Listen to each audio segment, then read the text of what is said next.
Hello, hello mga ka-MU! Welcome to Murang Ulam!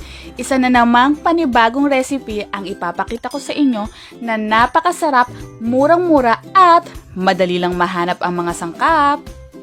I-prepare na natin ang mga gagamitin nating sangkap. Bawang,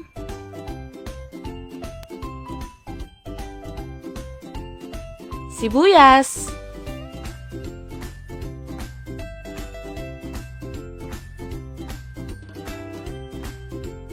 isang hotdog, pwede din namang dalawa kung regular size pero ito, isang jumbo hotdog.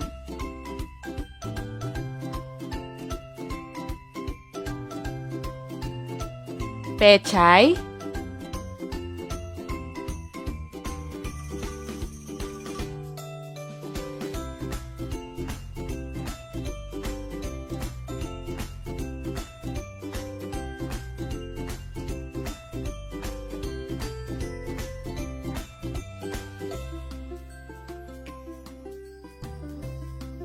repolyo,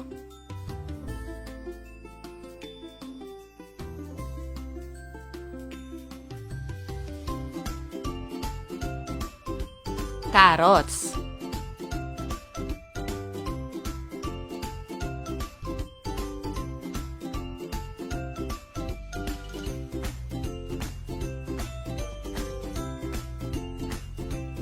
gagamit din tayo ng isang itlog.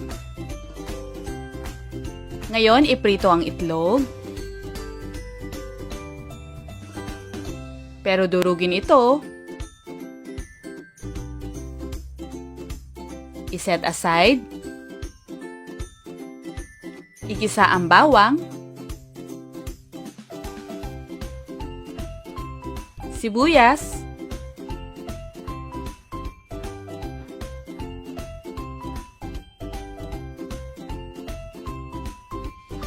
At isunod ang carrots.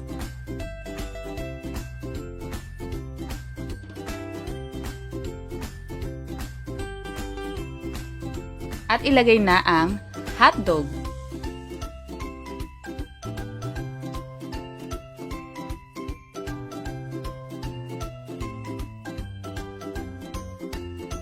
Maglagay ng siling labuyo pero optional lamang po.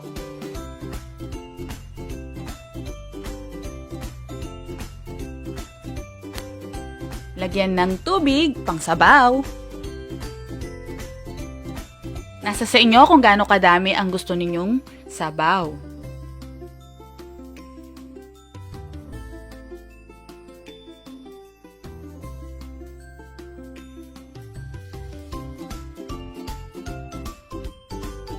Hayaang kumulo. At ilagay na ang dalawa nating instant noodles. Any brand, pwede naman po, at any flavor. Pati ang seasonings nito ay ilagay natin. Tandaan po na lahat ay nakasasama pag sumobra, kaya ang pagkain po ng instant noodles dapat in moderation lamang po. Timplahan ng paminta. Lagyan nyo po ng asin o patis, depende po sa inyo. Yan, kalasin natin ang noodles.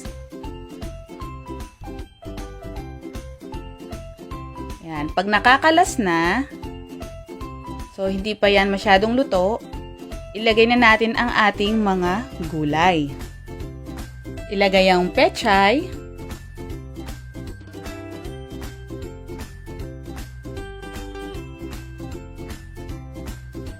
at ang repolyo.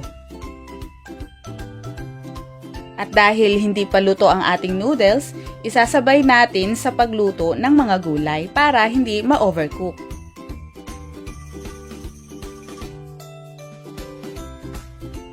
Tatakpan natin sa loob ng 2 minuto po lamang.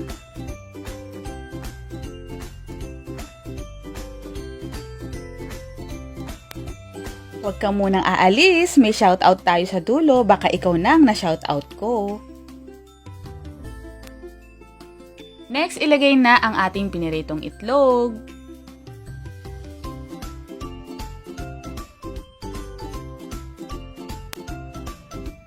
I-off na natin ang ating flame at ready to be served.